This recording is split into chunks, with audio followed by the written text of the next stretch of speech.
യുഎഇയിൽ പൊതുമാപ്പ് കാലയളവിന് ശേഷം വിവിധ ഭാഗങ്ങളിൽ നടത്തിയ പരിശോധനയിൽ ഇതുവരെ 385 അനധികൃത താമസക്കാർ പിടിയിലായെന്ന് ആഭ്യന്തര മന്ത്രാലയം അറിയിച്ചു.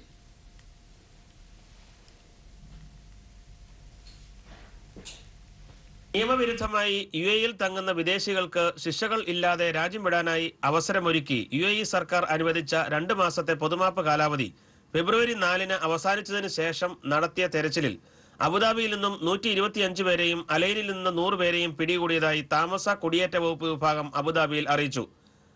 അബുദാബിയിൽ നടത്തിയ പരിശോധനയിൽ 79 പുരുഷന്മാരും 46 സ്ത്രീകളുമാണ് പിടിയിലായത്. സ്പോൺസറിൽ നിന്ന് ഒളിച്ചോടിയവരാണ് സ്ത്രീകളിൽ അധികവും.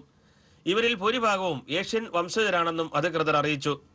അലൈനിൽ വിവിധ ഇടങ്ങളിൽ നടത്തിയ പരിശോധനകളിൽ 87 പുരുഷന്മാരും 13 സ്ത്രീകളും അടക്കം 100 പേരാണ് പിടിയിലായത്.